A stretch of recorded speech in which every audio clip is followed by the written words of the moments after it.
안녕하세요. 대출의 기술 프로입니다. 오늘은 2022년 3월 10일이고요. 대통령 선거가 막 끝났고요. 새벽에 발표가 됐는데 윤석열 후보가 당선이 됐죠.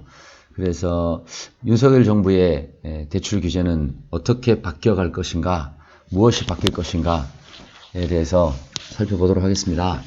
이게 선거 공약이다 보니까 뭐 100% 지켜질지 어떨지는 모르겠지만 사실은 뭐 누가 됐든지 간에 지금의 대출 규제를 계속 이어가기는 힘들었죠. 워낙 뭐 반발이 심했고요. 그런데 과연 그러면 얼마나 완화할 것인가, 어디까지 완화할 것인가. 그리고 이 완화안이 100% 그대로 시행이 된다고 하더라도 시행되기까지는 아직 수개월의 시간이 좀 걸리니까요. 이 수개월 동안은 오히려 거래 소강 상태가 더 이어질 수도 있겠다, 이런 생각은 좀 듭니다. 자, 그럼 살펴보도록 하겠습니다. 국민의힘 선거 공약집이고요. 대출 규제에 관련된 부분은 페이지 122페이지에 있는데 내용이 그렇게 길지는 않습니다.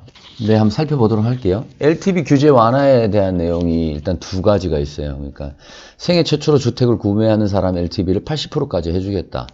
네, 이런 부분이 하나 있고요. 생애 최초 주택 구매가 아니더라도 지역에 상관없이 LTV는 이제 70% 단일화해서 해주겠다. 이런 부분이 있네요. 뭐 2018년 9월 이전으로 뭐 거의 이제 돌리겠다, 이런 거고요. LTV를 이만큼 완화한다는 것은 뭐 LTV만 완화해서 되는 문제는 아니니까요. 아마 DTI, DSR 이런 부분도 주택 구매 수요들한테는 일단 상당히 완화될 것으로 보입니다. 개인적인 조심스러운 추측인데 DSR은 아마 주택 구매 수요들한테는 폐지되지 않을까, 이런 조심스러운 예측을 해봅니다.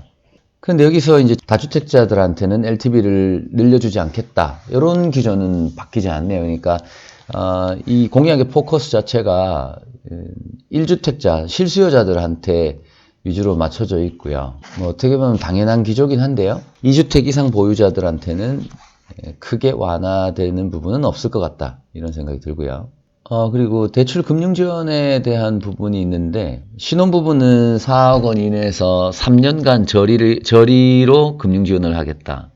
그리고 생애 최초 주택 구매자한테는 3억 원 한도 내에서 3년간 저리 금융을 지원하겠다. 여기서 지금 조금 모호한 부분은 대상주택을 어디까지 할 거냐. 예를 들면은 집값을 6억 원 이하로 할 거냐. 지금 현재 디딤돌이 5억이하고 보금자리가 뭐 6억까지니까요.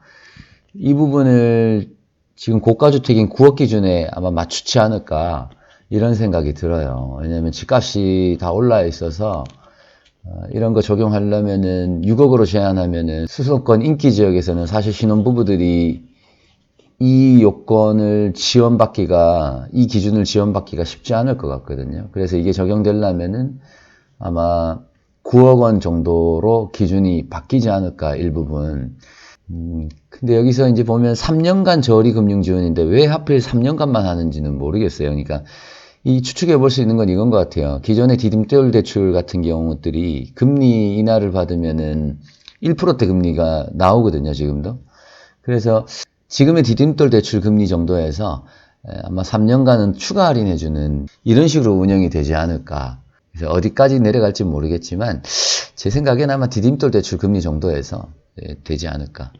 다만 이 디딤돌 대출과 보금자리론의 기준이 조금 완화된다, 이렇게 생각하면은 맞을 것 같아요. 그 다음 신혼부부 전월세 임차보증금 대출 보증금 80%를 범위 안에서 수도권 3억, 그 외 지역 2억 원까지 상향 조정하겠다, 이런 부분이 있어요. 이게 이제 기존의 수도권의 2억, 그 다음 그 외 지역이 1억 6천까지 가능하거든요. 그런 부분을 범위를 조금 확대하겠다, 이런 뜻이고요.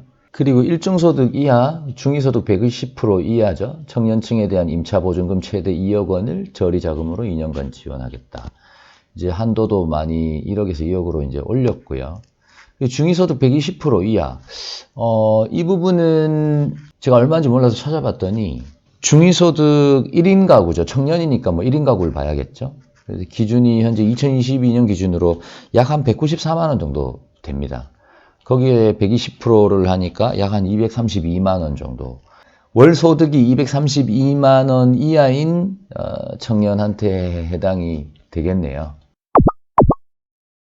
네, 현재는 공약집을 통해서 큰 틀에서만 내용이 짜져 있기 때문에 구체적인 발표 내용을 조금 기다려 봐야 되겠지만은요.